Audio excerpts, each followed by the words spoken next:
안녕하세요. 김어준입니다. 어제 허위 난민 신청을 대행해준 국내 브로커 조직이 검찰에 의해 적발됐습니다. 난민 관련 국내 뉴스는 이렇게 대부분 부정적입니다. 우린 난민을 대체로 잠재적 테러리스트, 불법 체류자로 간주하죠. 난민지회에 관한 국제협약이 채택된 게 1951년이고 우리가 뒤늦게 126개 조인국 중 하나가 된 것도 이미 1993년이지만 그동안 인정된 난민 숫자는 터무니없이 적습니다. 작년 한 해 우리가 전 세계에서 받아들인 난민 총합이 100명이 안 되고 그나마 가족 재결합을 제외하면 60여 명. 참혹한 내전을 겪은 시리아는 1명입니다. 독일이 작년 한 해 수용한 난민이 28만 명. 스페인이 작년 17,000명 난민 수용을 약속했다. 실제 1,100명에 그치자 올해 초 우리 집이 당신들의 집이다라는 구호와 함께 바르셀로나에서만 30만 명이 시위를 했죠. 더 많은 난민을 수용하라고.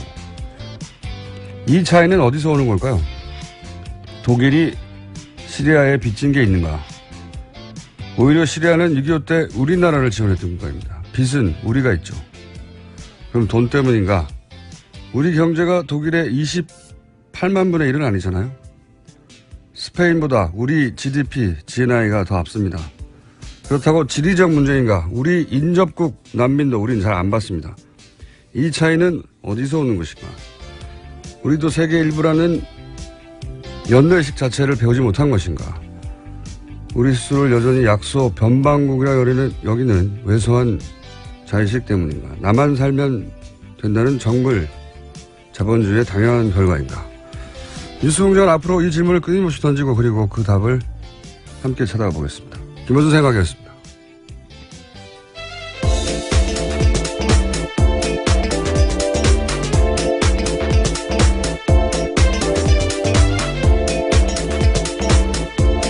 시사인의 김은지입니다. 예.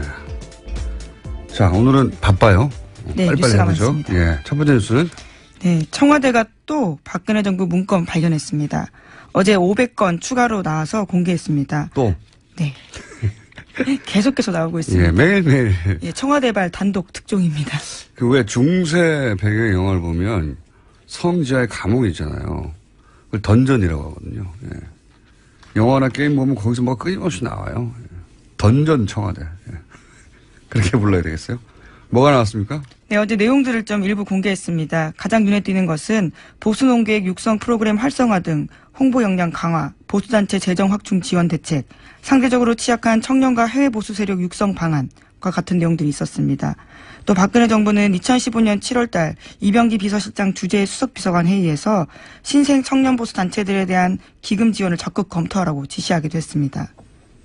한마디로 돈 주라는 거네요. 네, 보수 세력 지원하라는 거죠. 보수 세력, 있는 보수 세력을 지원하라라기보다는 뭘 단체를 새로 계속 만들라는 거예요. 돈 주고 이게 사실은. 예. 그리고 그 대통령 시정연설 때 저희가 한번 다룬 적이 있는데 시정연설 때 박수부대가 동원됐다. 네, 2015년 10월 달이었습니다. 네, 대통령 시정연설 때 박수부대가 동원된 건 전무후무할 것이라고 했었던 그 박수부대의 청년 무슨 센터들 뭐 무슨 세상. 네, 2015년 10월 달 그때 시정연설 할 때요. 한국자유총연맹뿐만이 아니라 청년 리더 양성센터, 청년이 만드는 세상 이런 인사들이 있었다고 합니다. 네. 이게 이제 돈 주고 만들어서 대통령 시정연설에 동원하고 나중에 태극기 집회에 예, 이런 단체들이 또 이름을 올리고 그런 거죠. 네. 그리고 나서 이런 단체들이 또 끊임없이 진보적인 활동들 혹은 인사들 단체들을 고발을 합니다. 그러면 또 검찰은 바로 수사를 해요. 네, 굉장히 괴롭히죠. 재빠르게 수사했습니다. 예. 그런 거죠. 예. 돈 주고 만들어서 박수부대로 쓰고 그 사람들을 시켜가지고 반대 세력을 고소고발하게. 검찰에 고소고발되면 아무리 작은 사안도 결국 무죄가 날 사안도 시간도 계속 뺏기거든요. 예. 그런 걸 한 겁니다. 청와대가. 그런 짐작들, 보도들은 있었는데 청와대에서 이제 문건이 나오기 시작한 거죠. 자, 또 뭐가 나왔어요? 네, 카카오톡 검색에 자동 연관 검색어에 개입하려 했다라는 문건도 있었는데요. 부처 현안 관련 정책 참고라는 문건에는 카카오톡 샵 검색 기능과 관련해서 좌편향적인 자동 연관 검색어 논란이 있으니까 좌편향적 자동 검색. 네, 그렇게 쓰여 있다고 합니다. 샵 제가 카카오를 안 해가지고. 네, 카카오톡 그 문자 메시지를 보내는 창에 보면 샵 표시가 있습니다. 네. 그걸 누르면 자동 연관 검색어가 나오는데요. 포탈처럼. 예, 그것이 일종의 좌편향적으로 되어 있다라고 박근혜 정부는 판단한 겁니다. 예. 박근혜 전 대통령이 그렇게 말했나 보죠. 카톡을 쓰는데 샵을 눌렀더니 정부 비판적인 연관 검색어가 떠서 예, 공장장 이름 같은 것들이 이제 쓰여 있지 않았을까. 이 사람들이 많이 검색하면 자동으로 뜨는 건데. 그렇죠. 아니 이 정부를 비판하는 검색어 뜨면 안 되지. 이건 거꾸로 얘기하면 검색어를 조작하라는 얘기잖아요. 예. 향후 포털 검색어 이거 한번 반드시 들여다볼 필요가 있다. 저는 그렇게 생각합니다. 네, 관련해서 포털 관련 내용도 있는데요. 포털 뉴스 서비스의 사회적 책임 강화 방안이라는 언급도 있습니다. 여기에는 언론사로서의 위상 부여 여부와 포털의 수익 환류 제도와 추진 검토, 일종의 포털을 손보겠다라는 뜻으로도 해석할 수 있는 부분입니다. 그렇겠죠. 예. 얼마나 그걸 마음대로 하고 싶었겠어요. 예. 그리고 그렇게 개입한 적이 없는가 과연 따져볼 일입니다. 모든 언론은 언론사를 개입하는 게 더 어려운 거예요. 생각해 보시면 언론사들은 기자들로 구성되어 있고 기자들은 체질적으로 누군가 이렇게 개입하고 시키는 걸 싫어해요. 근데 끊임없이 이제 언론에 개입하고 오도하고 언론을 이렇게 하라고 지시하고 협조하고 받으라고 하잖아요. 포털은 그냥 사기업입니다. 일개. 포털은 그냥 회사예요. 그냥 회사. 포털에 언론사들의 기사가 뜬다고 해서 포털을 언론사처럼 미디어처럼 인식하는 경향이 점점 커지고 있는데 실제 그 기능도 하고요. 근데 포털은 그걸 납품받아서 그냥 배급하는 그냥 일개 사기업입니다. 그러니 얼마나 정부가 마음만 먹으면 더 쉽겠는가 개입이. 그 점을 저는 주목해서. 근데 그 결과는 엄청나죠. 예. 그래서 영향력이 훨씬 커졌으니까요. 요새는 카카오톡 한 달에 4만 2천만 명 쓸 정도로 아주 크다라고 합니다. 4,200만 명이겠죠. 아, 예, 죄송합니다. 4,200만 명입니다. 자, 그러니까 다시 한 번 말씀드리지만 포털은 그냥 일개 회사예요. 공공기관도 아니고 언론사도 아니에요. 그러니까 정부가 일개 대기업도요 이렇게 마음대로 하는데요. 포털에 이런 영향력을 발휘하고 싶었다면 과연 안 했겠는가 하는 의구심을 갖는 것은 저는 합리적이라고 봅니다. 네. 이제 실제 그런 문건이 나왔기 때문에요. 더 들여다봐야 되겠죠. 볼 필요가 있다. 또 뭐가 있습니까? 뭐 문서가 네, 많이 나왔네요. 예, 관련된 내용들을 계속 좀 보고 알려주고 있는데요. 삼성 관련된 내용도 있습니다. 삼성물산 합병과 관련된 내용인데 문건에는 국민연금의 의결권 행사에 개입할 것인지, 정부가 개입한다면 의결권 방향은 어떻게 설정할 것인지 관한 것이 있고요. 또 해외 헤지펀드의 공격적 경영권 간섭에 대해서 국민연금 등을 적극 활용하되 정부가 대기업을 지원하는 것처럼 보이지 않도록 위원 구성을 신중하게 하고 관계부처가 한 목소리로 대응해야 한다라는 표현도 있다고 합니다. 모든 게 다 들어있네요. 지금 소위 이제 국정농단 사태에 삼성 관련해서 주고받은 거. 그러니까 최순실 정유라에게 지원을 하고 삼성에게 뭘 해줬냐 대가로. 여기 다 나오네요. 다 나와. 그러니까 그렇죠. 예. 대기업을 지원하는 것처럼 보이면 안 된다. 이 말은 자기들도 대기업을 지원하는 거라는 걸 알고 있었다는 거죠. 예. 예, 삼성으로 특정할 수 있는 워딩으로 보입니다. 삼성이잖아요. 네, 하지만 여긴 대기업이라고 써놨는데요. 네. 당시 시점이 그렇습니다. 삼성물산 합병건이 굉장히 논란이 되던 삼성이라는 때였습니다. 단어를 썼을 뿐, 예, 삼성을 지원하는 것처럼 보이지 않도록 해야 한다라고 문서가 나왔으니까, 예, 삼성을 지원한다는 걸 자기들도 알고 있었다는 거고, 그리고 뭐 외부 전문가들을 잘 구성해야 된다. 이런 말은 그 국민연금 그것도 문제가 됐었죠. 국민연금이 이런 정도의 금액을 투자하는 게 아니라 이제 간섭을 하면 의결권 행사 전문위원이 따로 있잖아요. 예, 그렇습니다. 근데 그 외부 전문가들은 반대했단 말이죠. 그러니까 그래서 외부 전문가들 전문위원회에 안건을 올리지도 않고 자체적으로 철회해버렸죠. 그렇죠. 국민연금 기금운용본부 간부들로 구성된 투자위원회 열었습니다. 그러니까 위원 구성을 신중히 하란 말은 반대 의견을 배제하라는 얘기고 문제가 된 게 다 여기 있네요. 예. 빨리 증거를 제출해야 되겠네요. 자, 이게 참네. 득템 정도도 아니고 이게 뭐 신받다 뭐 이런 수준으로 캐고 있어요. 캐고 채굴을 하고 있다. 또 나올지도 모르겠어요. 네, 그럴 걸로 보입니다. 또 있습니까 내용이? 네, 또 있는데요. 서울시가 청년수당을 강행하면 지방교부세 감액 등 불이익 조치를 하라는 내용도 있었습니다. 이건 정말 실제 이것도 문제가 됐었죠. 예. 예, 그렇죠. 서울시 같은 경우에는 청년수당 사업 추진했었는데요. 보건복지부가 직권 취소해서 도입 한 달 만에 중단된 바가 있습니다. 이게 내용이 뭐냐면 서울시 지자체에서 중앙정부가 안 하는 복지 정책을 펴려고 하니까 중앙정부는 그럼 중앙정부는 뭐 하냐 소리를 들을까봐 지자체에서 못하게 하는 거죠. 그리고 그렇게 해서 박원순 시장의 지명도나 혹은 인기도가 올라갈까봐 그런 이유도 있는 거고요. 지자체가 하면 중앙정부가 더 격려해야 되잖아요. 그렇죠. 같이 가거나. 근데 이 복지에 관심 없는 박근혜 정부에서 우리 안 하는데 니들만 하면 우리가 안 하는 거 들키잖아. 이거거든요, 심보가. 그래서 쟤들도 못하게 해. 이게 말도 안 되는 건데 이제 그런 걸 지시했다는 거고요. 서울시 저거 못하게 하라고. 그런 겁니다. 네, 그렇게 또 그런 게 나왔고. 자, 관련 뉴스 또 있습니까? 네, 그래서 검찰은 청와대 문건을 수사하는 서울중앙지검 특수일부의 검사 수를 늘렸습니다. 모두 8명으로요. 일선 검찰청 특수부 2개 부서를 합친 규모입니다. 늘려야 되겠네요. 이거 수천 건이 나오니까. 문건 관련 뉴스가 많네요. 또 있어요? 네, 이에 대해서 최순실 씨 쪽 입장도 나왔습니다. 어제 이경재 변호사가 재판에서 한 말인데요. 청와대 캐비닛 문건이 기습적으로 증거로 제출되면 피고인의 방어권이 원천적으로 봉쇄된다면서 그렇게 하면 안 된다라고 주장한 겁니다. 검찰이 시도 때도 없이 증거를 계속 제출하고 있다. 이렇게 불만을 표하기도 했습니다. 아니 그러면 피고가 힘들까 봐 있는 증거를 안 내놓나요? 이건 말도 안 되는 소리인데.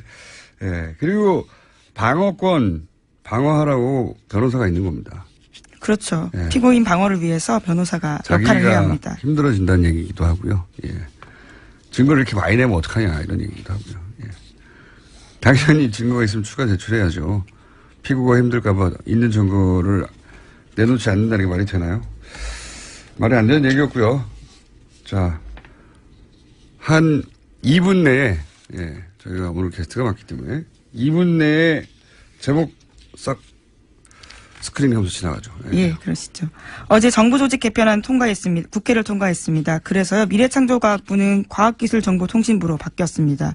또 중소기업청과 국가보훈청은 장관급으로 격상됐고 국민안전처가 없어졌습니다. 소방청이 독립해가지고 외청이 됐죠. 네. 경호실은 격하됐고요. 낮은 경호 하겠다라는 대통령의 의지가 나온 거죠. 소방청 독립되는 사안은 사실 한번 따로 다룰 만한 일이어서 저희가 조만간 인터뷰를 발의한 이재정 의원을 한번 해볼까 합니다. 자, 다음 뉴스는요. 예, 방산비리 관련된 소식 계속 전해드리고 있습니다. 하성룡 항공우주산업 대표, 그러니까 카이 대표가요, 2012년 새누리당 대선 후보 경선 때 박근혜 후보에게 거액의 정치 후원금 냈다고 경향신문이 아침에 보도했습니다. 네, 방산비리 카이 계속 나오고 있는데 박근혜 후보하고 잘하지 않냐라고 말했던 분인데 이분은 이제 비리가 내부 횡령 비리가 10억 대가 있었는데도 불구하고 어떻게 대표가 됐지 했더니 뭐 이런저런 뒷이야기들이 지금 나오기 시작하네요. 네. 네, 그래서 어제 사임했습니다. 대표이사에서는요. 그리고 또 검찰은 하 사장의 측근인 사임방, 속칭 사임방이라고 하는데요. 핵심 임원들을 소환 조사하기 시작했습니다. 소환 조사해야 되겠죠. 예. 또. 네, 감사원은 FX 사업의 감사 기간을 한 차례 또 연장했습니다. 이례적으로 3차례나 연장했고요. 애초에 20일 예정돼 있었던 감사를 100일 넘겼습니다. 이건 굉장히 큰 사업이거든요. 차세대 사업. 조 단위로 들어가는 사업이고 감사를 제대로 하자면 잠사할 게 정말 많을 거예요. 예. 이게 10조 단위가 넘어가는 사업이라 뭔가 돈이 100억대가 새도 잘 보이지도 않는 사업이에요. 그런데 몇백억씩 샜겠죠.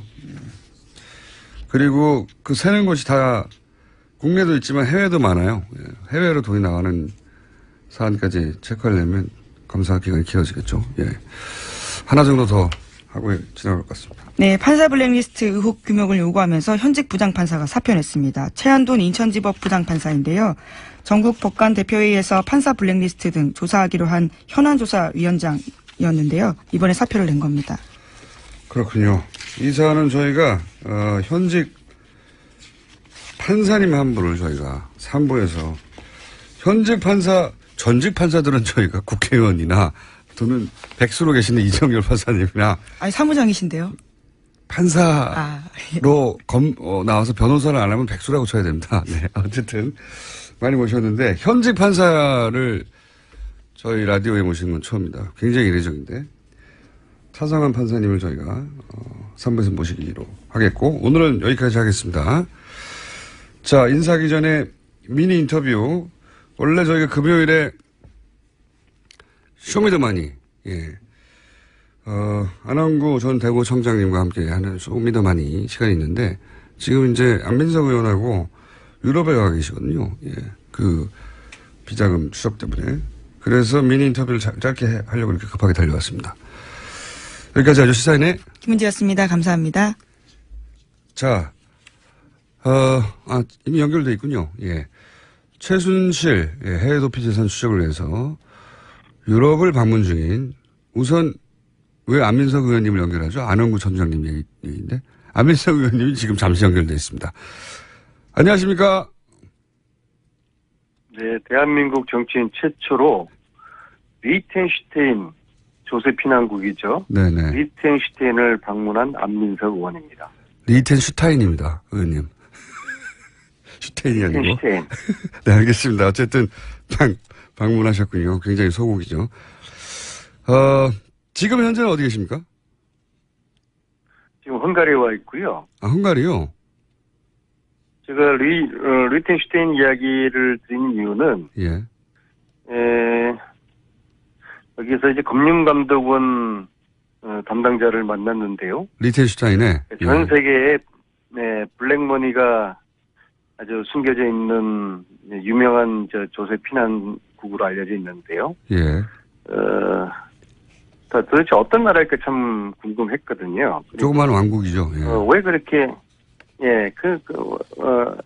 어떤 국가 정책으로 이렇게 독재 국가라든지 그러니까 돈 많은 부자들의 그 돈을 또 금은 돈을 숨겨주고 있을까 그런 것들에 대한 설명을 쭉 들었는데 재미있는 것은 앞으로 우리나라 정부 차원에서 예를 들면 이제 금융감독원이나 검찰에서 또 국세청에서 우리나라 사람들 관련한 금융 자료를 요청하면은 어떤 정부 당국 대 당국 차원에서 자료를 공개할 수 있다. 예. 그런 이야기까지 듣고 왔습니다. 아, 그러시군요. 방문해서 대표적으로 뭐 여러 번 방문하셨지만 이번 방문에서는 주요하게 어떤 일을 하셨습니까? 두 가지인데 첫째는 최순실 은닉재산 추적 이제 기존에 쭉 해왔던 거죠. 제가 이번에 4번째 독일을 왔거든요. 예. 이 최순실의 독일의 은닉재산을 추적을 지속적으로 하는 것 하고요. 두 번째로는 이 최순실 은닉재산의 최초의 뿌리 출발점으로 추정되는 박정희 비자금의 존재 이것에 대한 단초를 얻기 위해서 왔는데요. 독일 프랑크푸르트에서 난 교포에게 아주 흥미로운 제보를 받았어요.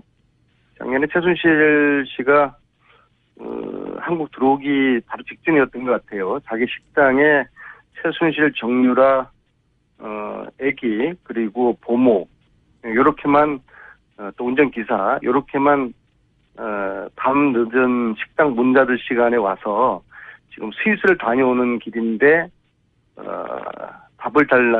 식사를 달라는 이제 요청을 받았다. 아마 자기 생각으로는 지금 보니까 스위스 은행을 다녀오는지 않았나 그렇게 의심된다. 그러한 이제 제보도 받았고요.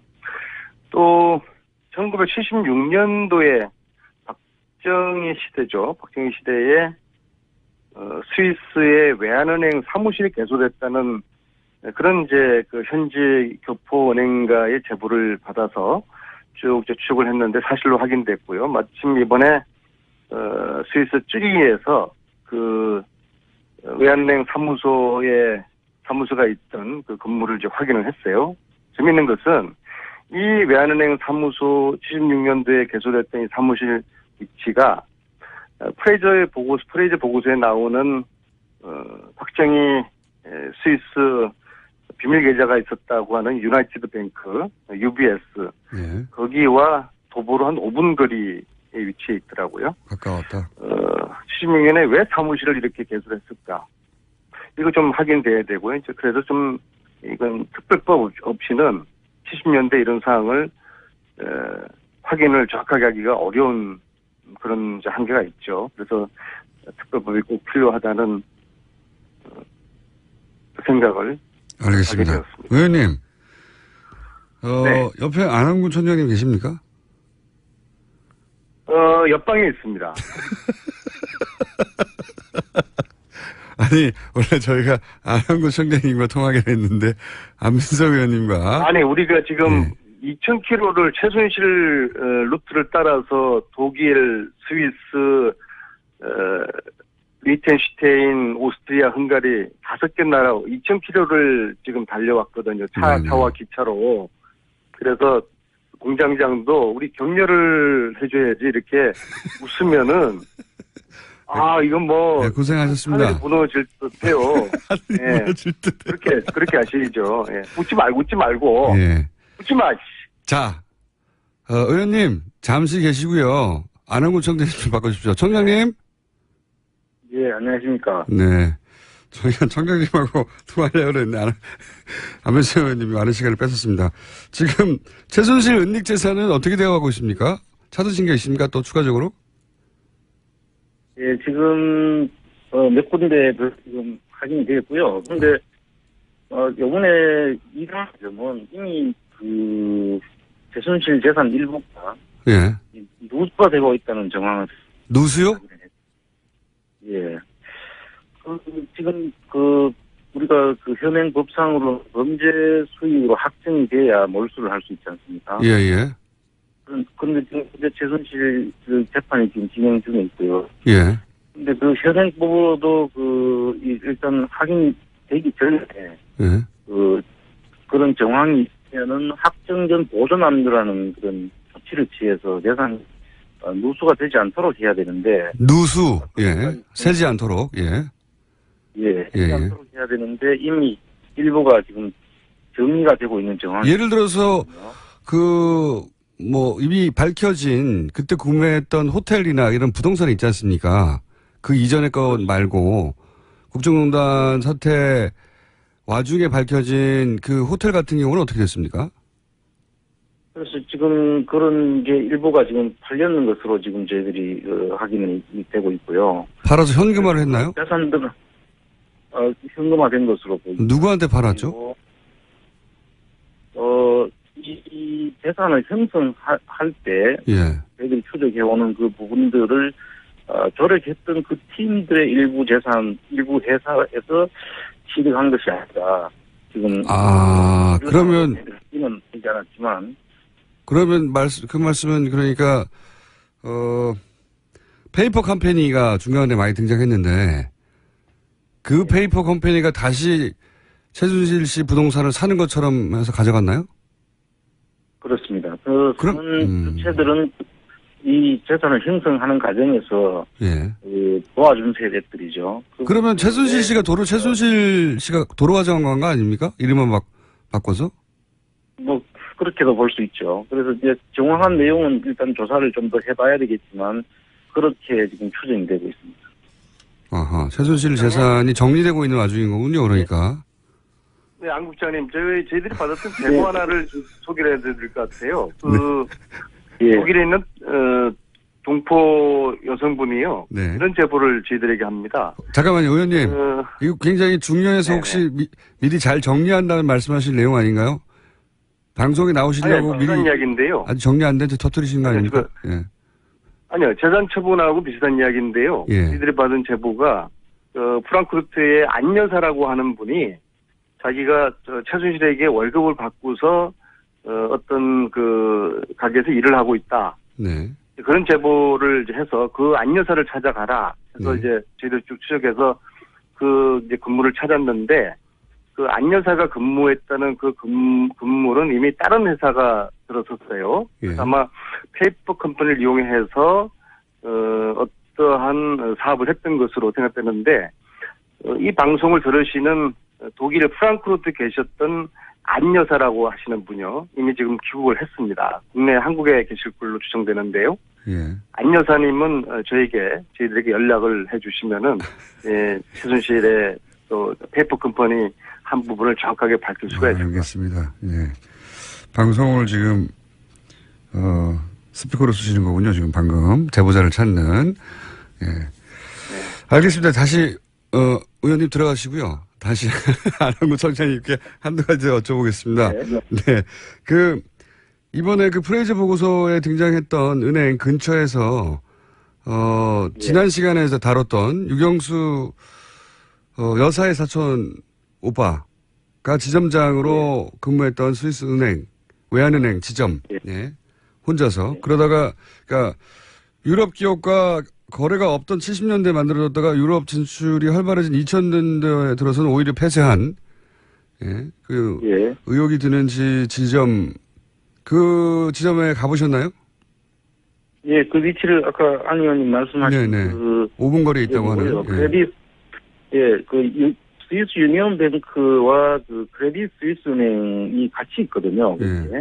같이 있는데 거기서 한 5분 거리 정도 남짓한 거리에 있는데 예. 그 건물들이 그 엄청난 우리나라로 치면 명동과 같은 그런 비싼 곳이군요. 비싼 곳이에요. 예. 그 비싼 곳인데 이미 그 건물도 아마 그 83년도부터 이 보존해야 될 건물로 지정이 돼서 관리가 되고 있는데요. 그곳에 그 비싼 곳에 스위스 사무소가 있었더라고요. 거래도 없는데. 당시에는 우리나라 거래가 전혀 없는데 그만한 돈을 거기에 투입할 이유가 있었는지와 또 정작 지금은 우리나라 기업들도 일부 있고 거래가 있습니다 한데도 지금 그 폐쇄를 했거든요. 네네. 그래서 그 스위스 그걸 이야기해주는 그 스위스의 그 은행원을 이제 오래된 그 경력을 가진 은행원을 제가 만났는데 자기도 봐도 전혀 이해가 되지 않는다고 애들한테 이야기를 해줬습니다. 알겠습니다. 자세한 이야기는 돌아가시면 듣고요. 마지막으로 한 가지만 더 여쭤보면 오랜 시간 지금 자비로 지금 계속 추적하고 계신데 거기 유럽에서 뉴스공장에 출연한 이후에 유럽에 갔더니 달라진 점은 없었습니까 혹시? 총장님. 많이 달라졌죠. 어떻게 달라졌습니까? 여기 와서 놀란 게 예. 호수공장 신도들이 참 많더라고요. 팬이라고 했습니다. 저를 대구 청량으로 알지 않고 네. 천둥 번개로 알고 계세요. 저희가 하도 심심해서 말씀하실 때 천둥 번개로 효과음으로 넣었는데 그렇군요. 뉴스공장 팬들이 해외에 참 많습니다. 저도 놀라운 안민석을 안국장님의 실감했고요. 예. 그다음에 우리 지구상 동포들은 뉴스공장을 통해서 세상을 읽는구나 확인을 했고요. 근데 이번에 아쉬운 게 독일 최순실 재산을 도왔던 조력자로 저희들이 추정되고 있지만은 양혜경 전 삼성 유럽 본부장 이분을 이번에도 역시 만나지를 못했어요. 여러 차례 만나려고 노력하셨던 걸로 아는데 이번에도 못 만나셨습니까? 네네. 저희들이 이제 오늘 밤 지새고 다시 프랑크푸르트로 가거든요. 그리고 주말 동안에 프랑크푸르트 있는데 이 방송을 들으시는 양혜경 씨 그리고 양혜경 주위의 분들은 반드시 이번에 저희들을 프랑크푸르트에 만나 주기를 알겠습니다. 집 앞까지 갔어요. 그래서 저희들을 이런 식으로 하면은 회피하는 걸로 저희들 볼 수밖에 없는데요. 이번에 꼭 좀 만났으면 좋겠습니다. 양혜경 전 사장님. 네. 꼭 좀 만나주시죠. 준비된 시간이 거의 다 돼버렸는데. 네. 피하는 자 범인입니다. 네. 안한구 청장님 시간을 다 뺏으셨어요. 안민석 의원님이. 자, 두 분 고생하시고요. 언제 돌아오십니까? 여기 양혜경 사장 만날 때까지 있을 겁니다. 알겠습니다. 다음 저희 뉴스공장 고정 시간에는 두 분 다 돌아오시기를 빕니다. 건강하시고요. 수고하십시오. 감사합니다. 감사합니다. 네.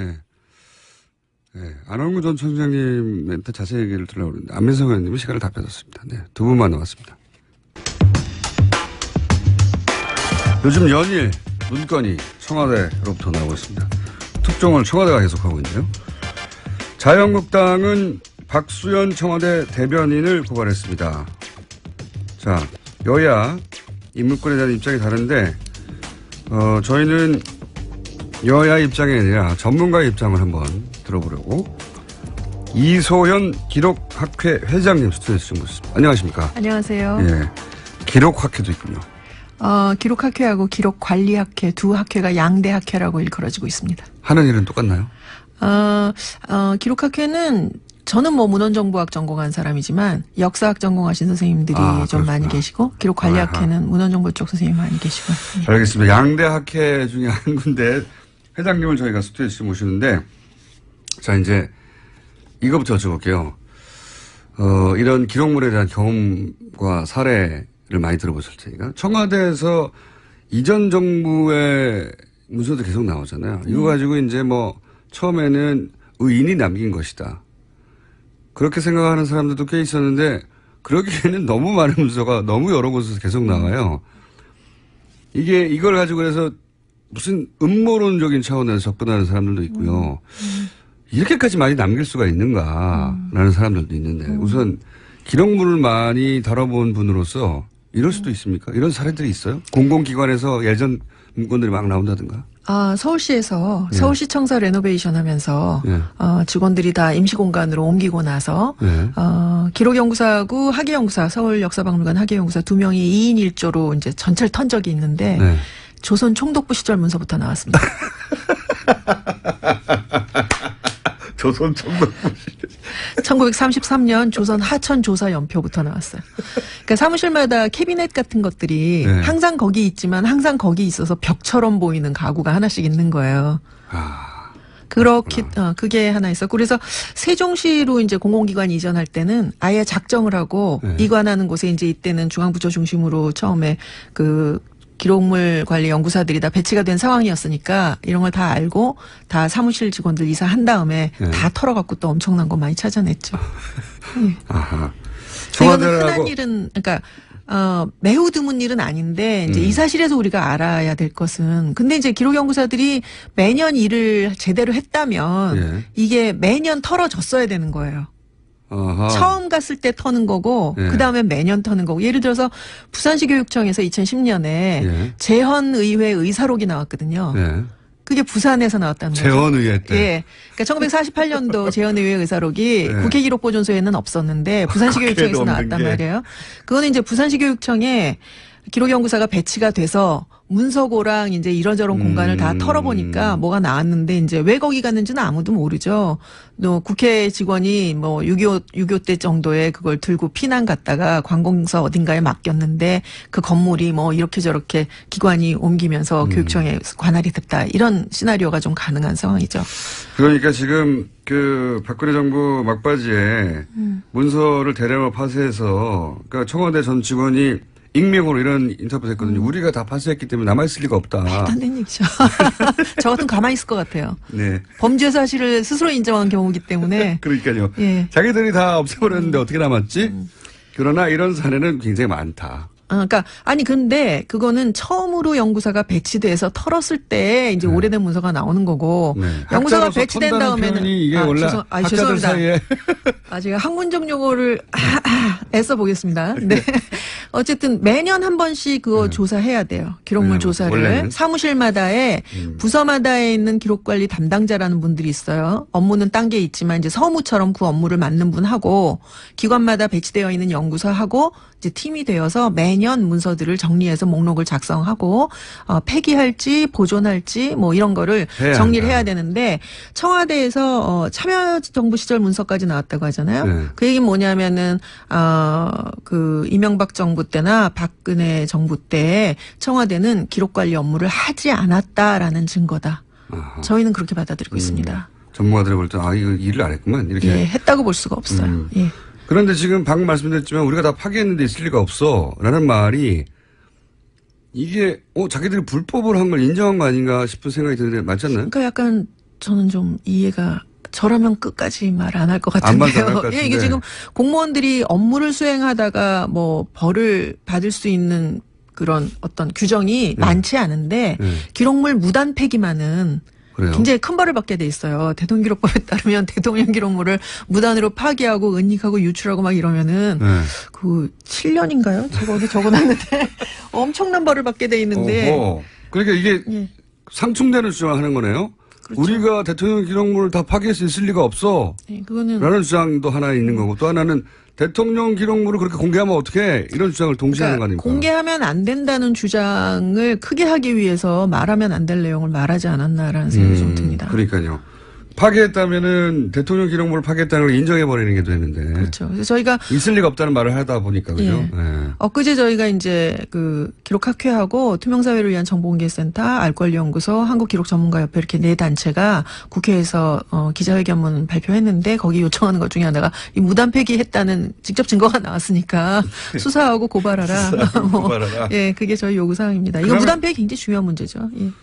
그렇군요. 그것도 범죄 사항이군요.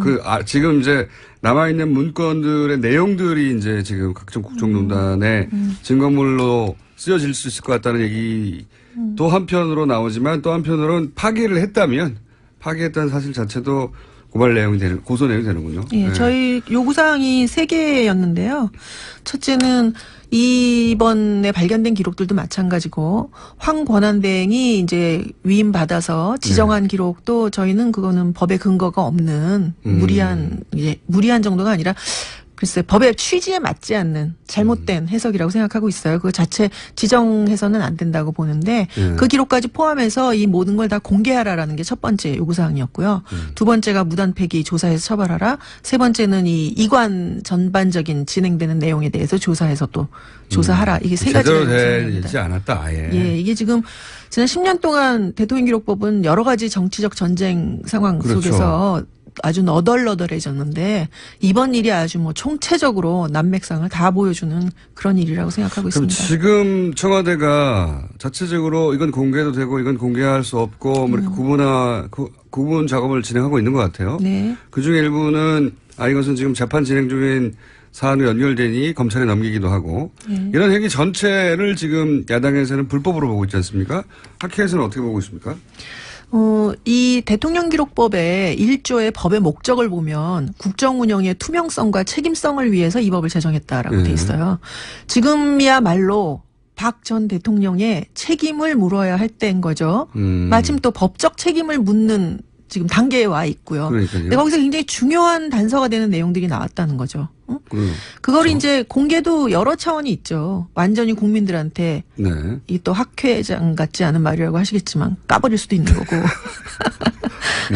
아니면은 뭐 그 단계도 털어서 깐다. 그렇죠. 털어서 깔 수 있는 거고.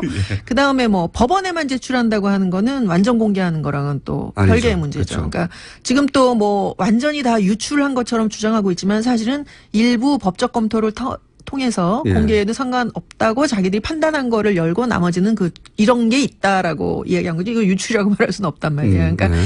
이런 문제에 대해서 근데 이거를 이제 그러나 만약에 모든 게 다 정상적인 상황에서 예. 저희가 보기에 이것은 대통령 기록을 보호해야 되는 상황이다라고 보는 입장에서 이런 일이 벌어졌다면 이런 거는 좀 법의 취지를 생각해서 보호할 건 보호해달라고 요청하는 기자회견을 저희가 했을지도 거꾸로. 모르겠어요. 예. 그러나 이번 상황은 박 전 대통령이라고 하는 분이 아주 특별한 대통령이잖아요. 아주 특별한 분이죠. 네네. 근데 이런 분이 나올 것을 예상을 못하고 저희가 대통령 기록법을 만들었기 때문에 지금의 법으로는 이번에 벌어진 일들을 굉장히 복잡한 일이라 뭐 한마디로 말할 수도 없지만 지금의 법으로는 이거를 처리할 수가 없다라는 게 저희 입장이에요. 그리고 오히려 지금 벌어진 범죄 혐의를 소명하는데 대통령 책임을 강조하며 만든 기록물 법이니까 그 책임을 제대로 수행하지 못한 대통령이 이런 일이 벌어졌으니 책임을 묻기 위해서 이런 문서는 활용돼야 된다. 대통령 입장에서도 지금 억울하게 지금 이렇게 당하고 있는 측면이 있다면 네. 기록으로 그것을 소명을 해야죠. 그렇죠. 기록은 책임 행정의 도구니까요. 그런데 그걸 무조건 할 수가. 예. 그걸 무조건 안 보여주려고 한다거나 네. 그것을 이런 식으로 발견했다고 얘기했다고 해서 막 고발하고 이러면 네. 그분들이 만약에 지금 자유한국당이 이제 박수현 대변인이랑 네. 고발했잖아요. 그분들이 만약에 문서 세단기 이용해갖고 수십 대를 이용해서 파기했다 이런 이야기가 나왔을 때 그 고발도 하고 그렇죠. 이 고발도 하고 그럼 그러니까. 저희가 참 저분들이 기록에 대한 인식이 있으시구나 이렇게 생각해드릴 수가 있지만 좀 그런 거는 일체 모른 척하다가 예. 이날 입대껏 벌어졌던 예. 일들 다 모른 파쇄한 척하다가 거는 박수 치는 거와 마찬가지로. 그리고 내가 파기했다. 예. 심지어는 막 내가 내가 다 파기했는데 발견했을 수 있을 리가 없다. 라고 말해놓고. 이런 말을 해놓고서 이거 고발하는 거는 뭐지 이런 생각 좀 하게 되죠. 뭘 감추고 싶은 거지 이런 생각하게 되죠. 회장님. 네. 저희 방송하고 잘 맞으시는 것 같은데요. 잘 맞는 것 같아요. 근데 목소리도 그러시고. 아하, 그렇군요. 아주 잘 이해가 되고 있습니다. 이런 건 어떻습니까? 지금, 만약에 나온 문서 중에 일부를 아예 인터넷에 공개해서 우리가 볼 수 있게 만든다. 이런 것도 가능합니까? 근데 이제 그게 하려면은 할 수도 있겠다 싶은데 이제 저라면 이제 그렇게 권하지는 않을 것 같아요. 이게 지금 발견된 게 처음에 300건 정도였을 때는 모르겠는데 이게 지금 수천 건에다가 앞으로 또 뭐가 더 나올지 모르는 상황이란 말이에요. 그 중에 일부, 제가 말하는 건. 전 국민이, 알아도 되겠다 싶은 내용. 저도 궁금하거든요, 사실. 공개를 할 수도 있겠죠. 있습니까? 그러니까 공익적인 목적이라든가 또는 자료를 무조건 숨기는 게 자료에 관한 자료를 보관하고자 하는 사람들의 정신이 아니잖아요. 나중에 결국 그렇죠. 활용하려고 하는 것이고. 모든 기록은 전국적으로 공개할 것이 아니라면 네. 굳이 생산해서 관리할 이유가 그렇죠. 없다고까지 말할 수 있죠. 결국은 그러니까 나중에 보려고 하는 건데. 지금 문제가 되는 지정기록 제도조차도 예. 이게 뭐 영원히 숨겨두겠다고 영원히 보호하겠다는 제도가 아니라 좀 꺼림칙한 기간 동안에는 가려줄 테니 그거 믿고 많이 생산해라라는 제도예요. 그러니까 그렇죠. 공개를 전제로 한 거죠. 예전에는 정권 바뀔 때마다 다 없애버렸기 때문에 그렇죠. 대통령 만약에 정권이 바뀔 게 염려돼서 꺼림칙하다면 법으로 보호해 줄 테니 문서를 많이 생산해서 차후에도 역사의 기록으로도 참고하고 다음 대통령도 이 회담 때 혹은 이 협정 때는 이런 과정이 있었구나 참고하라 이런 목적 아닙니까? 그렇죠. 문서가 보물이라서가 아니라. 그렇죠. 그런데 지금 제가 이제 이 질문을 드린 이유는 뭐냐면 국정농단과 관련된 일들은 저희 일반 국민 모두가 사실은 관계자거든요. 그렇죠. 예, 촛불 집회에 나가서도 이 국면을 만들어내기도 했고, 그러니까 그거와 관련된 문서 일부는 당장 볼 권리가 있는 거 아닌가 우리가 일부는 뭐 대통령이 아주 비밀스러운 일을 했고 뭐 개인의 신상이 있다든가 그런 거 말고 저희는 사실 성형수술에 큰 관심이 없잖아요. 그런 건 기록물로 없겠죠. 근데 이제 저희가 어쨌든 이 국정농단 사태와 관련하여 그걸 초래한 문서들이 있다. 초래한 내용들. 그건 저희도 국민이 볼 권리가 있다고 생각이 들거든요, 저는. 일단 뭐 어떻게 해서 어떻게 안 공개하시는 됩니까? 분들 쪽에서는 네. 뭐 공개 여부를 생각해 보실 수 있을 것 같고요. 학자적 입장에서. 학자뿐만 아니라 전 국민은 정보 공개 청구를 할 자격이 있어요. 그렇죠. 공공문서에 대해서는. 예. 그래서 이미 예. 이 청와대에서 발견된 문서, 이 발견 문서라고도 부르고 캐비닛 문서라고도 부르는 이 문서들에 학회에서 대해서 뭐라고 부릅니까? 저희도 캐비닛 문서라고 부릅니다. 턴문. 다른 자료하고 같이 검색되라고.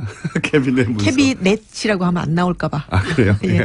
근데 그 캐비닛 문서들에 대해서 이미 정보공개 청구를 했다고 제가 전해드린 게 두 주체가 이제 정보공개 예. 청구를 했어요.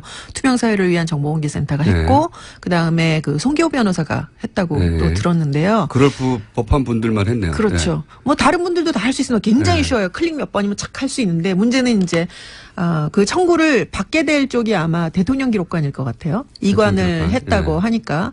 근데 문제는 대통령 기록관에서 이 기록들을 다 훑어보고 어떤 것이 공개할 수 있는 것이고 어떤 것이 비공개해야 할 것이고 어떤 것이 비밀인지 판단할 수 있는 예. 역량이 될지는 제가 잘 모르겠습니다. 이때 역량이라고 하면 실제 그 지적 능력을 얘기하는 게 아니라 그런 판단을 내릴 이 정치적인 아주 그냥 그렇죠. 정치적인 에너지가 아주 꽉 찬 이 공간 그렇죠. 안에서 뭐 자유한국당에서는 절대 안 된다고 그러고 여당에서는 하라고 그러고 뭐 그럴 수 예, 있겠죠. 그거를 할 수 있는 그런 그 역량이 정무적 정치적 역량이 없다고 판단해서 질질 끌 가능성이 좀 높다고 생각합니다. 오히려 그리고 책임질 수 지금 없으니까. 좀 애매한 게 지금 네. 또 대통령 기록 관장으로 계시는 분이 이명박 대통령이 임명하신 분이에요. 네. 기억하실까 몰라도 2008년에 그 봉화 유출 갖고 이제 생 난리를 그렇죠. 생 난리를 치면서 생난리 또 나왔어요. 예, 소문으로. 예. 대통령기록법을 또 한 번도 저는 큰 난리라고 하려고 그랬더니 생난리로. 네네. 생난리를. 근데 그게 대통령기록법에 뭐가 있냐면은 이미 대통령기록관으로 이관한 대통령기록을 좀 보호하기 위해서 예. 대통령기록을 이관하고 나서 전임 대통령이 임명한 대통령기록관장이 네. 관장으로 임명이 돼갖고 그걸 보호하는 책임을 그렇죠. 지도록 돼 있는데 네. 2008년에 그게 봉화 맞겠죠. 유출을 핑계로 바꿔버렸어요? 예, 임상영 관장님이라고 노 전 대통령이 임명한 관장을 고소해서 고발해갖고 결국은 뭐 무죄 판명이 났죠. 내쫓은 다음에 그 이명박 정부 청와대에서 행정관으로 일하시던 양반이 이제 대통령 기록 관장이 됐는데 그 이후로 지금 8년째 아마 8년째 관장으로 계세요. 아, 그런 또. 그러니까 이게 정치적 입장이 개입되지 않다고 볼 수 없죠. 그분 그렇기 때문에 이분이 황교안 권한대행에게 지정 권한을 위임한다라고 하는 결정을 그렇게까지 무리하게 내리게 되는 근거가 아닐까라는 생각을 하게 됩니다. 그런 학자들은 그런 추정할 수밖에 없다. 왜냐하면 이렇게 무리한 걸. 그렇죠. 그렇죠. 왜냐하면 그 위임의 근거로 들었던 법조항이 예. 대통령기록법의 2조예요. 근데 예. 2조를 보면 대통령 기록을 생산하는 대통령에는 당선자와 대통령과 권한대행이 있다라는 조항인데요. 예. 그 조항을 굉장히 무리하게 권한대행이 대통령의 기록도 지정할 수 있다라고 판정 내린 거라 저희는 공식 비공식 경로를 다 동원해서 당시에 안 된다고. 안 된다는 성명은 뭐 이미 이따만하게 발표를 했고요. 이따만하게요? 이따만하게 예. 발표를 했고. 전문용어 굉장히 많이 나오는데. 죄송합니다.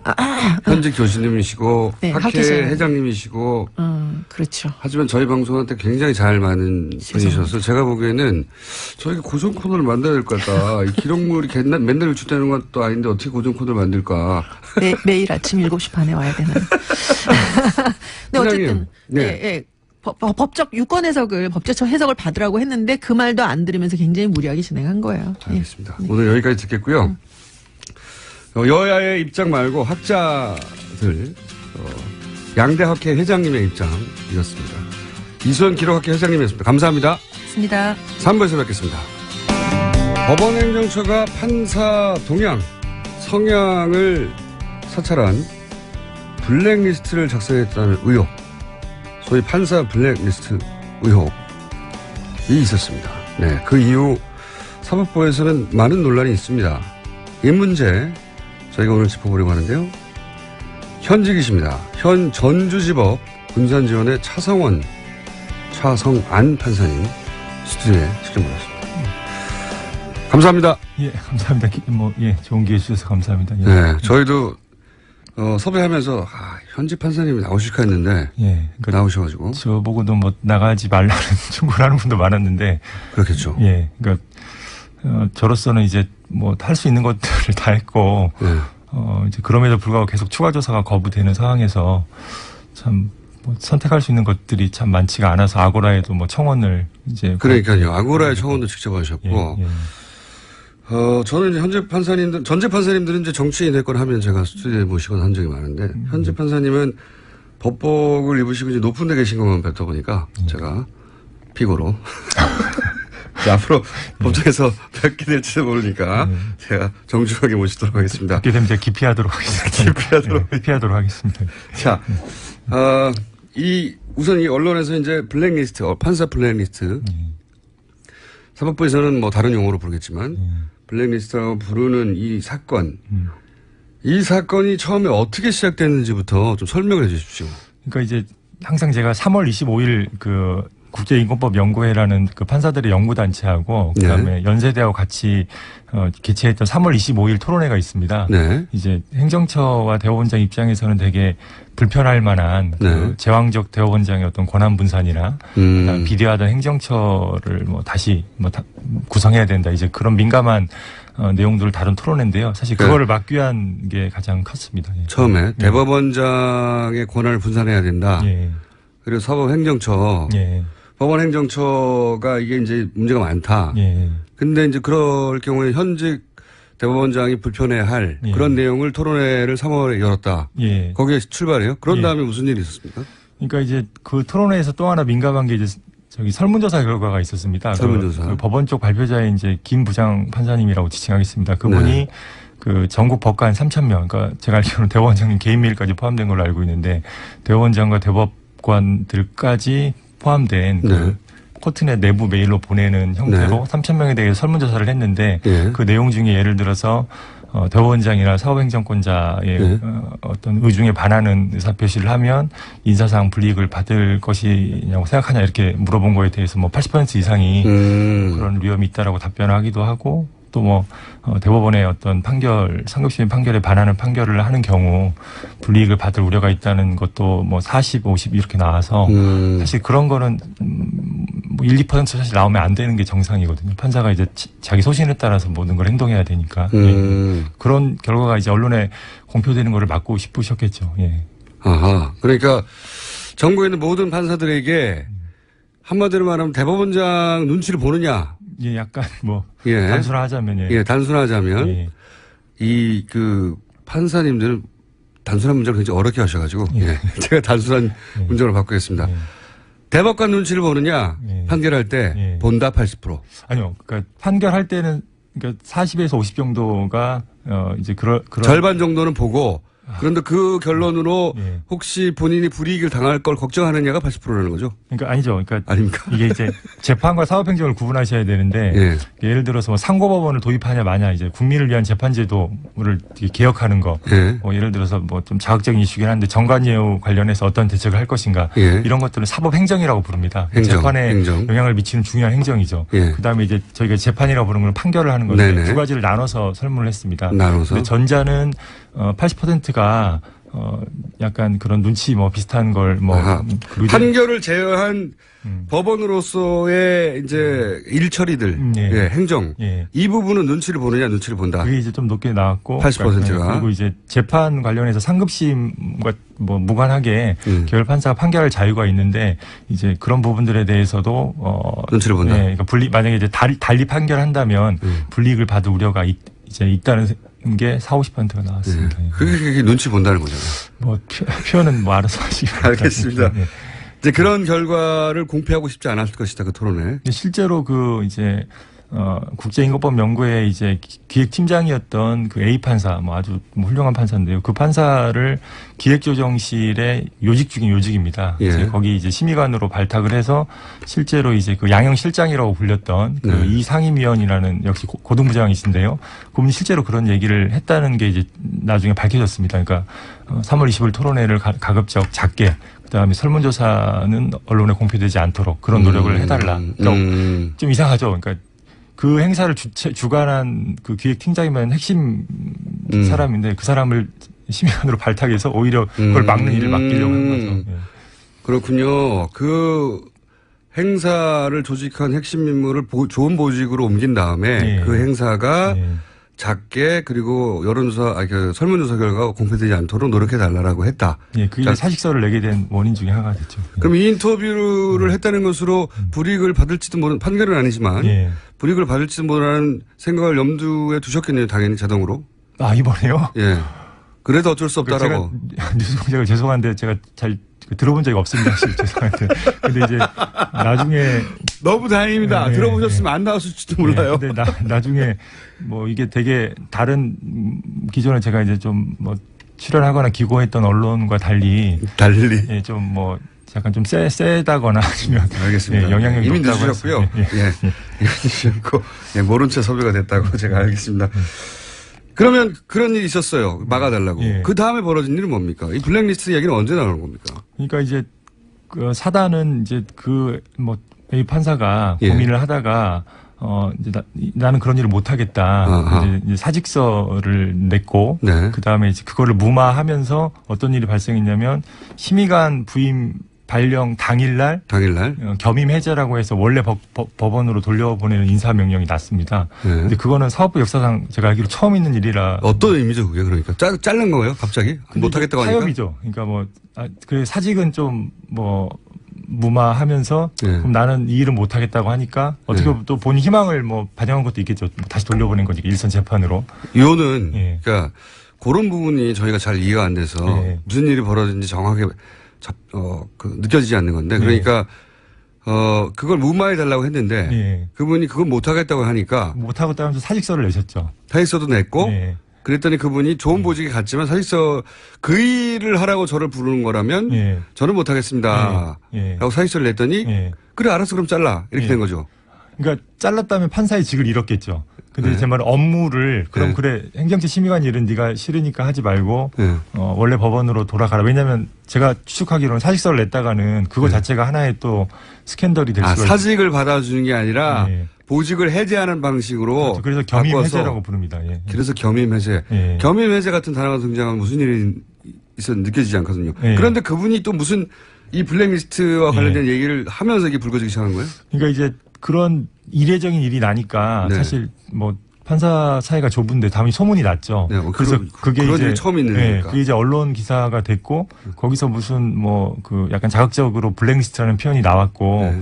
이게 뭐냐 우리가 진상조사를 해보자. 블랙리스트라는 네. 이야기, 그런 문건은 어떤 식으로 처음에 거론이 된 거죠? 그러니까 나중에 이제 진상조사 결과에 의하면 예.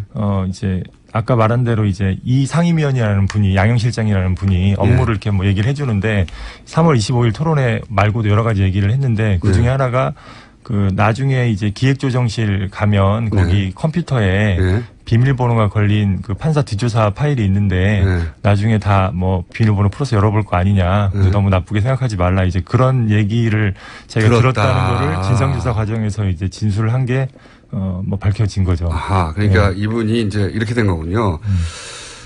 양승태 대법관이 싫어할 만한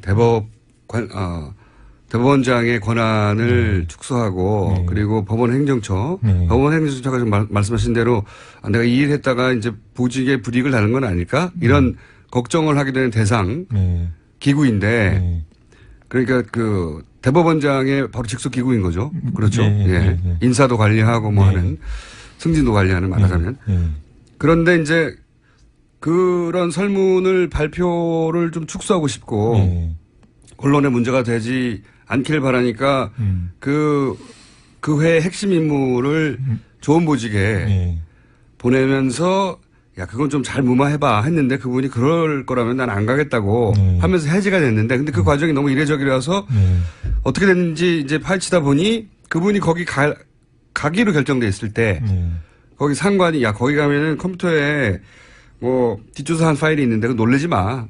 그러니까 자기가 그 보직으로 갔으면 그 파일을 당연히 열어볼 수 있는 권한이 생겼을 것이고 보게 될 테니 놀래지 말라고 미리 언지를 주었다. 뭐 그런 식으로 답변을 했고 이제 약간 제가 조심스러운 거는 그 A 판사는 그 소위 말하는 그 인간 성격도 좋고 뭐 인품도 훌륭하고 재판도 아주 잘해서 사실 그 연구회 멤버가 아니더라도 뭐 그 요직에 갈만하다는 평판은 충분히 있는 알겠습니다. 반드시 미끼로 준 건 아니고 갈 자격이 있어서 갔는데 겸사겸사할 수도 있죠. 뭐 그럴 수도 있죠. 어쨌든 가서 그런 일을 시키니 나는 못하겠다고 했는데 못하겠다고 하기 전에 거기에 블랙리스트가 그러니까 라고 불릴 만한 판사 뒷조사라는 표현을 썼습니다. 판사 뒷조사 파일이 있어. 그러니까 놀래지 마. 비밀번호 걸린 뭐 이런. 그러면 판사들이 열받을 만하네요. 그러니까 이제 당연히 이제 그 연리를 받은 게 이제 근데 문제는 이인복 전 대법관님 신망이 꽤 높다는 분이셨는데도 불구하고 조사를 했어요. 예, 그분이 조사를 했는데 실망스럽게도 물론 이제 사실관계를 많이 밝히셨습니다. 그래서 뭐 예를 들어서 뭐 추가적으로 밝혀진 게 그 중복가입 금지라고 그 이제 행사를 주최한 그 연구회 회원수를 급감시킬 만한 그런 이제 조치 같은 것도 실행이 됐거든요. 그러니까 이제 전문 분야 연구회라고 이거 되게 중요한 거에서 제가 좀 말씀을 드리면 법원의 판사들이 뭐 저는 형사법 연구회 무슨 뭐 의료법 연구회 그런 이제 가입돼 있는데 원칙적으로 2개 이상 하나만 가입하고 2개 이상을 못 하도록 되어 있었는데 그게 한 10여 년 전부터 거의 사문화가 됐어요. 바보 같은 규칙이죠. 그러니까 왜냐하면 저희가 사무단이 매년 바뀌는데 뭐 1, 2년마다 바뀌는데 뭐 당연히 여러 개를 가입해야 되기 때문에 그렇죠. 그래서 이제 사문화돼 있는데 갑자기 이거를 올해 2월에 시행한다고 그랬거든요. 그러면서 가장 먼저 가입한 것만 남기고 나머지 다 강제 탈퇴 처리하겠다. 만약에 정리를 안 하면. 그럼 그 결과는 국제인권연구회가 가장 늦게 만들어졌거든요. 아하. 그럼 거기 회원은 그냥 반토막 이상으로 확 떨어지는 거죠. 근데 나중에 밝혀지기로는 그것조차도 3월 25일 토론회를 축소시키기 위한 조직적인 그것도 이제 대비 문건 2개까지 만들어가지고 대법원장을 불편하게 만드는 학회를 어떻게 제압을 할까? 근데 다들 판사들이니까 이게 불법적으로 할 수는 없고 그러다 보니까 있는 규정 없는 규정을 찾고 하다 보니 이미 사문화된 걸 끌어들이는 사실상 동호회 2개 하면 안 돼 이런 거나 마찬가지잖아요. 그렇죠. 근데 이제 그게 심각한 거는 그러니까 고등부장으로 이루어진 그 서너 명의 그 행정처 실장들이 있거든요. 실장님들이. 그 실장님들까지 다 포함한 또 저기 차장님, 처장님, 처장님 대법관이시죠. 그런 회의에서 그런 문건을 만들어서 수차례 회의를 했다는 겁니다. 그러니까 말이 안 되는 거죠. 예. 판사들이 보기에 이게 무슨 조그만 동호회도 아니고 이게 무슨 짓인가 판사들을 상대로 하게 돼서 조사를 요청했는데 조사 결과에 이런 것도 밝혀지긴 했지만 가장 관심사였던 블랙리스트는 사실 밝혀진 게 없나 보죠? 이제 그거 관련해서 기조실에 컴퓨터 자료를, 물적 자료를 동결해서 봐야 된다는 얘기가 초기부터 있었습니다. 왜냐하면 거기 있다고 했으니까요. 그래서 이제 이인복 전 대법관님 말씀으로, 그러니까 그분이 주도하는 위원회에서 요구를 했는데 행정처에서 거부했거든요. 근데 이제 이것 좀 이상한 게 대법원장님이 이인복 전 대법관님한테 정권을 위임해 주셨거든요. 정권이 있는데 안 되죠? 그러니까 이제 이상한 거죠. 항명이죠. 어떻게 보면 행정처장이 이제 대법원장님 밑에 있는 거니까. 그러니까 이제 의심되기로는 말만 정권이고 정권이 아니었네요. 그렇다고 봐야겠죠. 그리고 그래서 그 진상조사 결과도 그 사실관계가 밝혀졌음에도 불구하고 실장이나 처장, 차장이 구체적으로 어떤 책임을 어떤 관여하에 져야 되는지를 전혀 밝히지 않고 그냥 행정처도 뭐 책임을 져야 된다 이렇게 추상적으로 끝내버렸고 가장 결정적인 그 파일은 조사도 하지 않고. 이게 보통 일반 사기업이나 공기업에서 있었다면 그 책상, 그 컴퓨터를 압수수색할 일 아닙니까? 그리고 이제 실제로 이제 그 당시 판례까지 뭐 판사들이 철저해서 검토를 했는데 대법원 판례 중에 그 근로자의 어떤 문제가 있는 행위에 대해서 사용자가 긴급한 경우에 동의 없이 조사할 수 있다는 거에 대해서 대법원이 그거를 정당 행위라고 있습니다. 그래서 위법소송을 조각시킨 예까지 있습니다. 그러니까 그런 것까지 제가 검토해서 요청을 드렸는데 안 된 거죠. 사법부 내에서 법을 어긴 거네요. 뭐 제가 보기에는 그건 사법행정권자라면 책임 있는 사법행정권자라면 반드시 조사했어야 될 요소 같습니다. 그래서 그러니까요. 아니 블랙리스트가 저 컴퓨터 안에 있다라고 믿을 만한 상당한 판사 이유가 뒷조사 파일. 그렇죠. 상당한 이유가 있다면 그거를 이제 뭐 프리징 그 상태로 얼린 다음에 뭐 더 이상 못 만지게 한 다음에 그거를 압수수색하서라도 그 프렌직을 하는 게 당연한 것이고 판사들 사이에서도 그건 상식처럼 여겨질 수 있는데 그러니까 압수수색은 이제 좀 법적인 용어니까 정확히 얘기하면 사법행정권자가 그게 만약에 일반적인 사건이었다면 그럼 법원 바깥에서 지금 뭐 서울중앙지법에 형사가 고소돼 있으니까 좀 민감해서 그렇군요.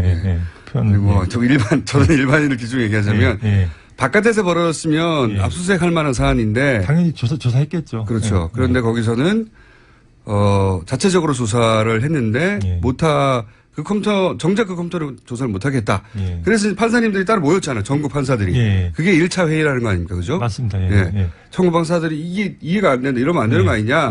그래서 이례적으로 전국 판사들이 모여서 뭘 의결했습니까? 그러니까 일단 이 언론을 보면 이제 뭐 사법파동이 난다 안 난다 이런 기사가 있는데요. 지금 역대 사법파동 중에 가장 많은 판사회의가 열렸고 단기간에 그다음에 사실 전국법관 대표회의가 이런 식으로 95% 이상 선출돼서 된 것은 없습니다. 이건 사법부 역사상 사실 처음이고 굉장히 많은 사람이 참여했다. 이건 뭐 전례가 없습니다. 이건 그렇게 해서 아까 말씀드린 거하고 똑같습니다. 일단 구체적인 인적 책임을 규명을 해라. 도대체 처장, 실장, 차장이 어떻게 관여했는지 회의를 수차례 했다고 하는데 그래서 그걸 위해서 우리가 그 진상조사위원회 뭐 부족하지만 뭐 이인복 전 대법관이 이끌었던 그 진상조사위원회의 원 자료를 보겠다. 그다음에 두 번째가 자료가 삭제됐다는 소문이 좀 났습니다. 그러니까 뭐 삭제됐을 그 염려가 되네요. 뭐 깡통 컴퓨터를 받았다는 소문이 좀 났는지 저도 진위는 모르겠습니다. 근데 그렇다면 디지털 포렌식까지 염두에 둔 방식을 제안해서 당연히. 그래서 증거보존 조치를 하고 우리한테 조사권을 위임해 주면 판사들이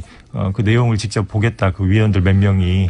가장 법을 잘 아는 집단이 모여서 우리가 법대로 하겠으니까 우리한테 그런 권한을 달라 이런 요구를 한 거네요. 그게 첫 번째 추가조사 결의와 그다음에 이제 책임규명에 관한 책임규명 결의였고 그다음에 이제 앞으로 이런 일이 재발되지 않으면 견제장치가 필요하다. 그렇죠. 그래서 이제 그 전국법관대표회가 모델로 한 미국에는 뭐 이런 게 이미 다 있습니다. 선진국에는. 그래서 미국 연방법관대표회라는 게 있는데 그거 비슷하게 이제 만들어서 우리가 상설화하자. 그게 바로 전국법관대표회 상설화 얘기였습니다. 전국법관대표회의를 상설화해서 행정처를 축소시키고 견제하자. 법원 내 민주주의 장치를 만들어서.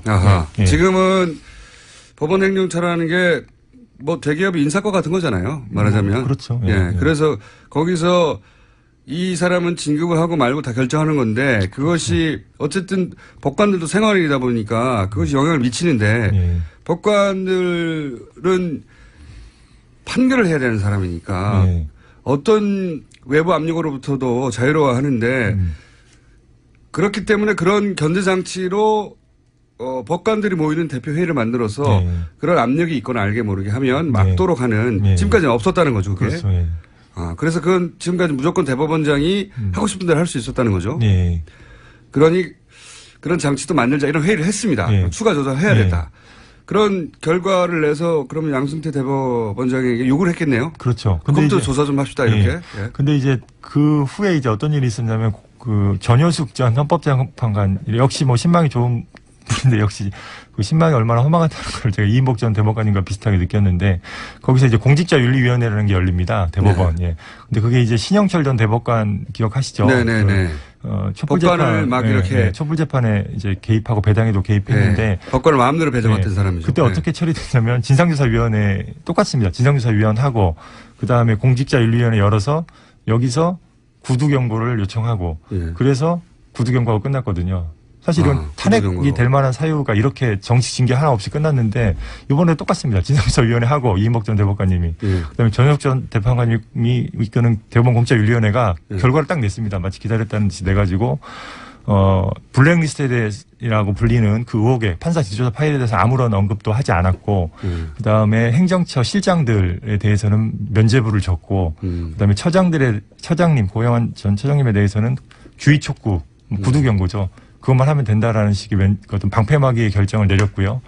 그거에 따라서 그 이제 대법원장님께서는 추가 조사 책임 규명에 대해서는 거부하거나 아무 말도 하지 않고 제도 개선만 하겠다 하면서 갑자기 상설화 결의만 딱 받아서 그러니까 가장 핵심적인 거를 이제 그냥 거부해버리셨고 이제 그 이제 추가 조사 위원회 위원장이 이제 최한동 부장판사님이 어제 뭐 저도 깜짝 놀랐는데 사직서를 내시는 일까지 이제 이어지게 된 거죠. 그러니까요. 사직서를 낸 것도 언론에 보도됐는데 사실 사직서를 냈다는 게 어떤 의미는 잘 이해가 안 가거든요. 우리 일반인들은 판사님이 대법원장에게 사직서를 냈다. 뭐 사직할 수도 있지. 이렇게 넘어갈 만한 사안은 아닌 것 같은데 이해가 잘 안 가니까 넘어가 버리게 돼요. 그게 의미가 뭐죠? 그러니까 이제 판사 사직해서 사실 뭐 정관 변호사로 일하고 막 이런 식의 사직을 혹시라도 생각하실 수도 있을 것 같아요. 그건 저희 법원이 잘못한 거고 뭐 저는 이제 그런 이미지가 있다는 것은. 근데 이제 아까 A 판사가 그런 부당한 지시를 받았을 때 결국 할 수 있었던 게 뭡니까? 무력한 상황에서 사직서밖에 없거든요. 그러니까 이제 이분도 이게 말하자면은 그런 정당한 요구를 하고 정당한 조사를 해달라고 대법원장이 요구했음에도 그게 무시당하니까 할 수 있는 거라고는 판사들, 현직 판사들은 사직이라는 것으로 항명하는 겁니까? 말하자면 항의하고? 그러니까 다른 법관들과 그다음에 국민들한테 내가 사직서를 쓸 테니 제발 이 일을 좀 관심을 가져달라. 그분이 쓴 글을 보면 절절하게 제가 감동한 게 2009년에 우리가 그런 식으로 내부의 자정을 못하고 넘겼다. 우리가 또 2017년에 그렇게 또 넘긴다. 그럼 우리 사법부가 과연 그러니까 제대로 기능할 수 있을 것인가 이제 이런 게 담겨 계시거든요. 사실 그 말씀을 하면서 이렇게 눈물이 글썽글썽하시는 갑자기. 법관들한테 굉장히 중요한 내용이군요, 이게. 그러니까 저도 그 아고라 청원 글에 이제 첨부한 글이 있거든요. 근데 거기에 제가 페이스북에서 제가 만약에 이 일이 사법부에서 묻힌다면 판사직을 내려놓을지를 제가 진지하게 고민하겠다.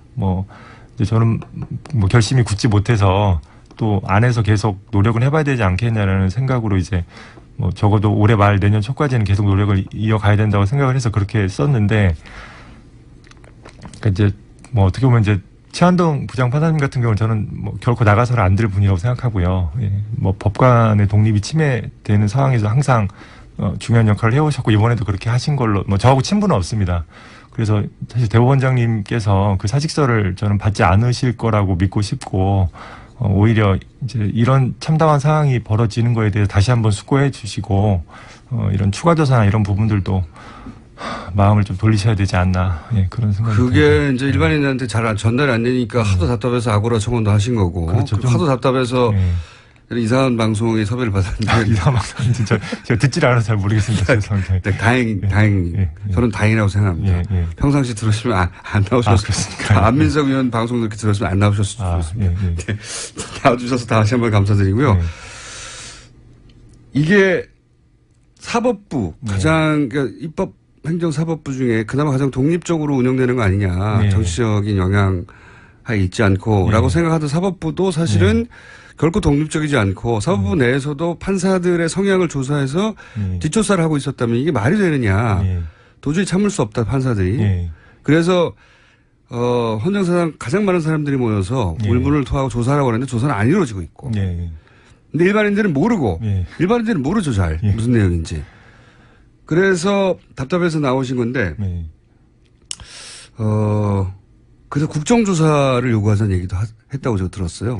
우리끼리 이게 해결 못할 일이면 국회 국정조사라도 요구하자. 그러니까 이제 재판과 사법행정이 구분되기 때문에 사법 재판은 뭐 관여할 수 없는 부분이고 없죠. 사법행정은 예를 들어 뭐 상고법원 이슈 같은 경우도 국정감사 대상이 됐거든요. 그러니까 저도 법률적으로 국정감사나 조사 대상이 된다는 건 뭐 인정하고 사실 필요성도 만약에 추가 조사가 결국 뭐 내부에서 좌절된다면 뭐 그런 식의 요구가 올라갈 거라고 생각하고 저도 그 정당성 자체는 부인하기 힘든데 이제 판사로서는 좀 참담한 상황이라서 그렇죠. 피하고 싶은 거죠. 뭐. 예.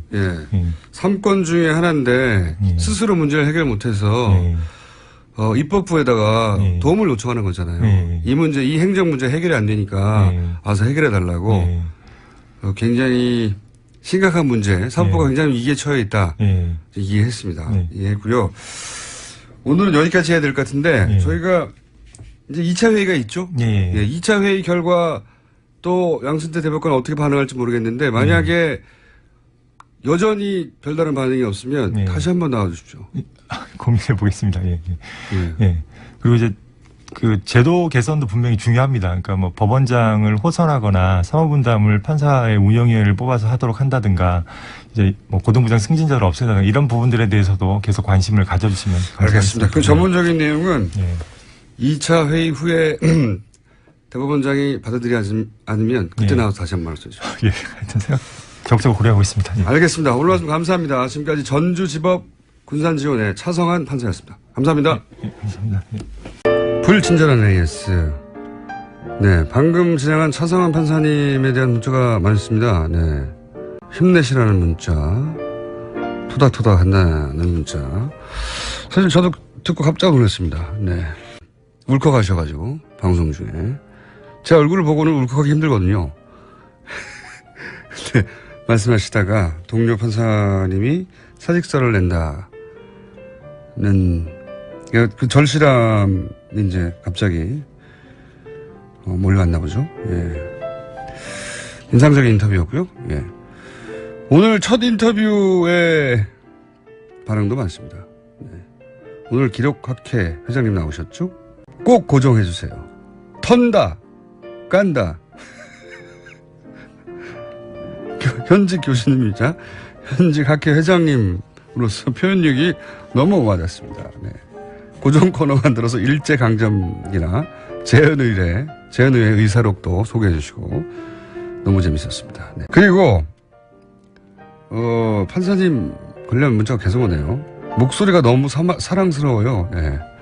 아니 사안에 집중을 하셔야지 목소리가 너무 사랑스럽다고.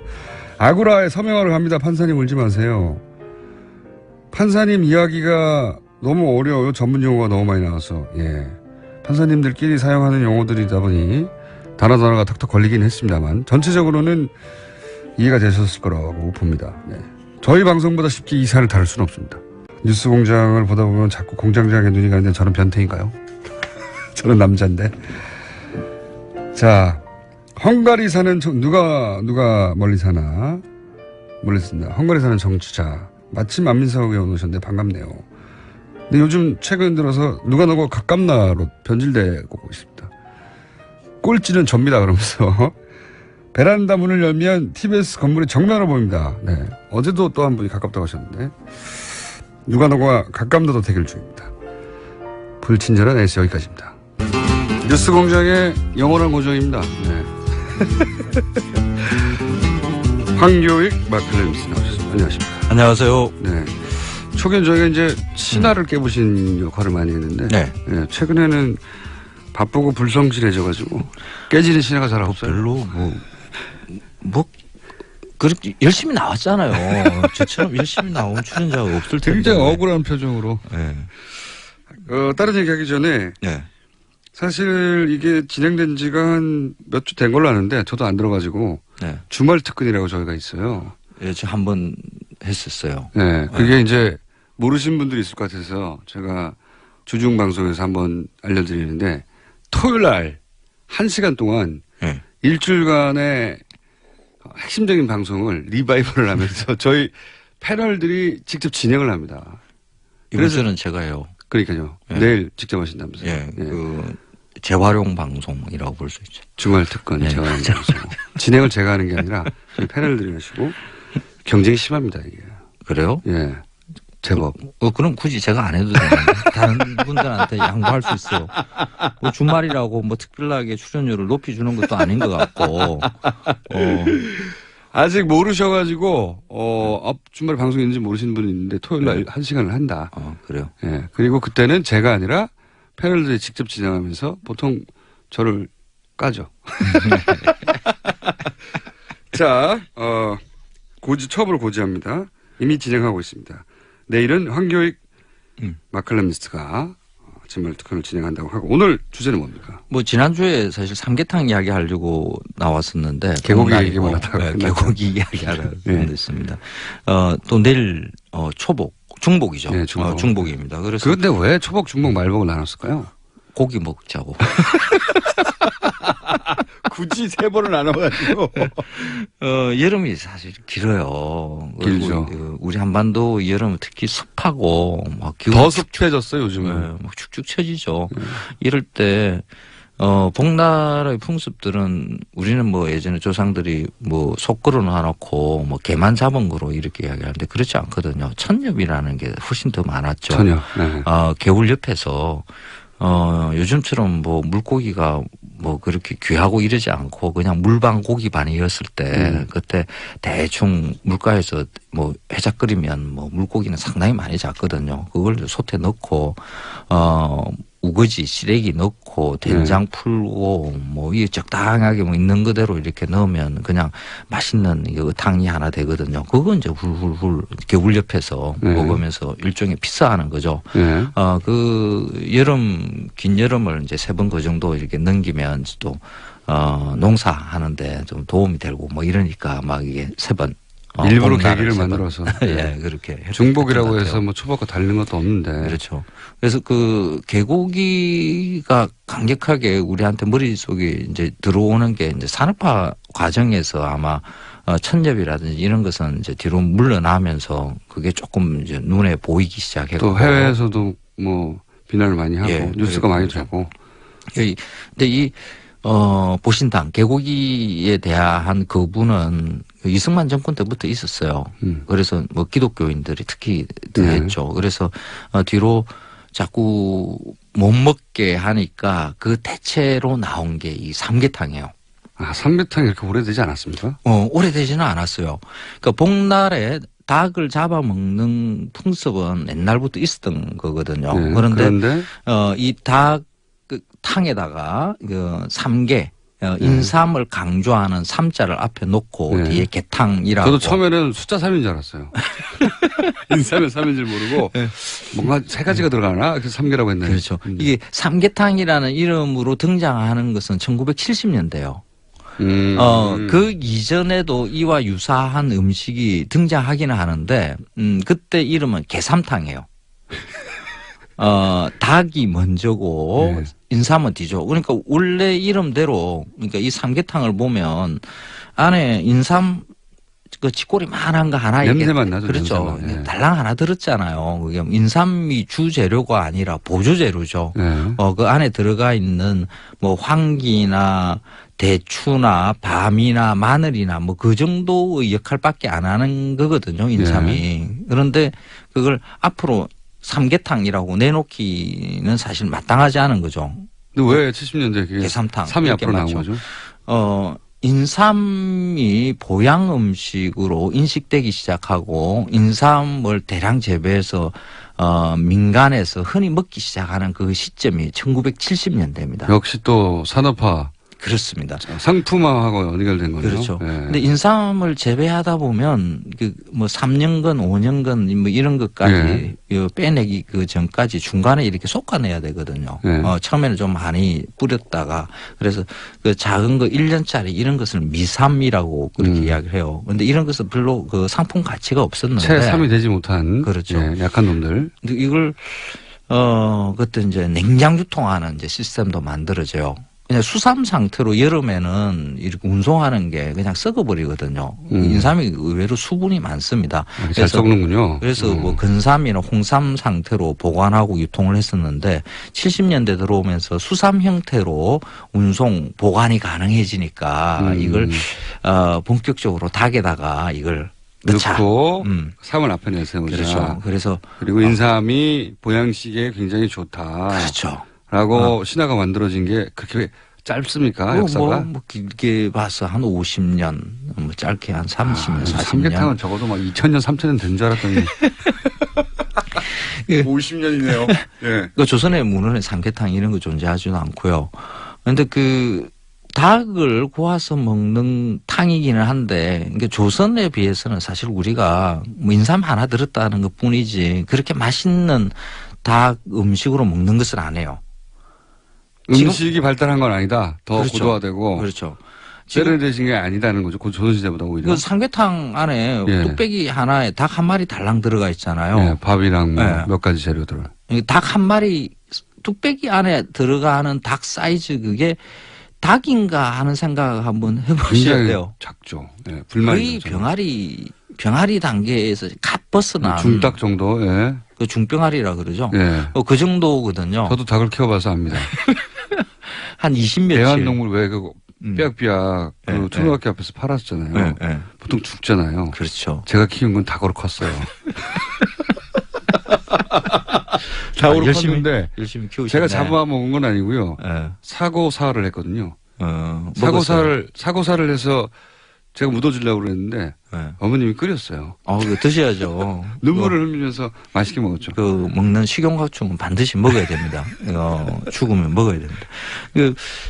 그 20며칠짜리의 닭을 이렇게 한 마리라는 느낌으로 먹어요. 옛날에 20며칠짜리 그걸 영계 뭐 이러거든요. 그 영계라는 말이 나온 것은 옛날에 이제 연한 닭, 연계라는 말에서 말이 연계로 나중에 영어가 붙어가지고 연계가 된 바뀐 겁니다. 이 연계라는 게 복날에 먹는 닭이라고 그거는 이제 조선의 문헌이나 이렇게 등장을 해요. 그때는 연계였는데. 연계. 여기 왜 연계냐면 복날 되면 딱 맛있는 닭이 만들어지는 게 봄에 병아리 깨서 이걸 키우다 보면 복날쯤 오면 보통 한 3개월 이상 정도 돼요. 한 100일 정도 이 정도 이르거든요. 이때 되면 닭이 가장 맛있어요. 100일 된 닭이. 네. 그러니까 적어도 3개월 정도는 키워야 되는 거죠. 근데 그 넘어가면 닭이 질겨져요. 가끔씩 그 시골에 가서 토종닭 판다고 하는 집에 가서 막 돌아다니는 닭 잡아서 장닭들이요. 2시간 이렇게 사람 공격하는. 그렇죠. 그거 끓였는데 막 이 이빨도 안 들어가고 뭐 고무 같은 이런 거 있죠. 맞습니다. 그런 닭은 적어도 한 1년 정도 이렇게 자란 닭이거든요. 그러니까 오래 키운 닭은 닭이 아주 질겨. 근데 그 이전에 닭 적어도 한 100일 정도 큰 닭을 갖다가 연하다고 해서. 근데 그게 이제 영어랑 붙어서 어린 닭이라고 영계가 된 거군요. 그렇죠. 그래서 어린 닭일수록 맛있다라는 이런 게 만들어져요. 그러다가 이 100일도 안 된 20며칠로 내려온 거군요, 이게. 그렇죠. 그 사이즈 요만한 거로 먹는 거군요. 네. 그거는 정말 맛없어요. 잘못 알려진. 그 닭은 웬만큼 그 닭고기 고유의 그런 향을 가지고 있어야 그래야 맛이 나는데 그 20며칠짜리 그 삼계탕 안에 들어가 있는 닭은 그 고기 맛도 안 나거든요. 그냥 형태만 닭이지 이게 채소인지 버섯인지 맛이 채소 버섯까지는 너무하고 퍼석퍼석은 합니다. 그래서 이 삼계탕을 조금 더 맛있게 먹자고 하자면 조금 큰 닭을 가지고 그러니까 한 마리 다 들어가는 게 중요한 게 아니거든요. 우리는 꼭 닭을 한 마리 먹으려고 그래요. 통닭도 한 마리씩으로 팔고요. 치킨집에서도 한 마리 단위로 팔고 이러거든요. 그러니까 자꾸 닭이 작아져요.